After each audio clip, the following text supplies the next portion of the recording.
वसाविस की शिकायत का खत आया। हजरत ने ऐसी तसल्ली का खत लिखा और अजीब तहरीर फरमाया कि देखो आप वसाविस से हरगिज परेशान न हो। आप देखेंगे कि आपके नामे अमाल में जितने वसाविस आ रहे हैं ये सब नेकियों के शुमार में दर्ज होंगे, क्योंकि वसाविस से तकलीफ होती है, उस पर अजर मिलता है। लिहाजा हजरत ने उनको ये लिख दिया कि आप वसाविस से हरगिज परेशान न हो। आप देखेंगे हर वसवसे के बदले में आपके नामे अमाल में नेकियां लिखी होंगी। सुभान अल्लाह, फिर क्या कम है, क्योंकि वसाविस से मोमिन को तकलीफ होती है और तकलीफ पर अजर मिलता है। लिहाजा आने तो वसवसों की तरफ तवज्जो और इल्तिफात न कीजिए, कभी भी तवज्जो न कीजिए। वसवसों के बारे में यही हजरत थानी रहमतुल्लाह अलैह फरमाया करते थे कि बिजली का तार है, अगर तुमने इसको अपनी तरफ खींचा तो भी काट मार देगा करंट, और अगर धक्का दिया कि ना आए, भाग जाए तार को धक्का दोगे तो भी करंट मारेगा। तो क्या मतलब हुआ कि वसाविस को ऐसा समझकर कि ये इस काबिल नहीं है कि न इनको धक्का दिया जाए, न इस काबिल है कि इनको निपटाया जाए, किसी काबिल नहीं।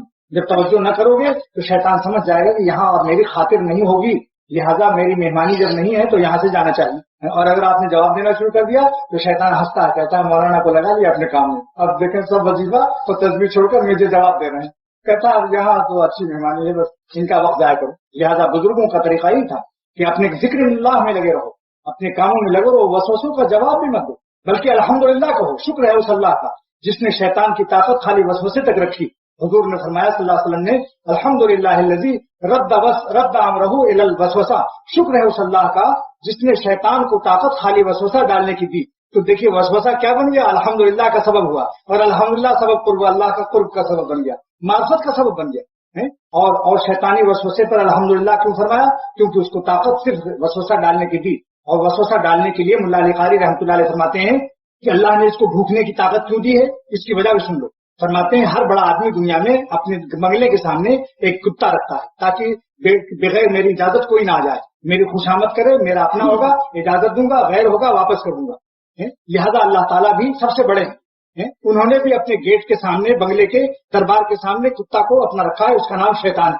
गेट आउट किया हुआ, मरदूद किया हुआ बाहर खड़ा रहता है। लिहाजा जब कोई दरबार में जाना चाहता है, अल्लाह की इबादत में मशगूल होता है, ये वसवसा डाल के भूखने लगता है, वसवसा डालता है। लिहाजा उस वक्त में अगर जैसे दुनिया में बंगले वालों से जब आप कहते हैं अरे साहब मैं आना चाहता हूँ, अपने कुत्ते को खामोश कर दीजिए, बंगले वाला कहता है तो कुत्ता खामोश होता है, और खुद भौं भौं कीजिए, पत्थर मारिए तो और भूखता है।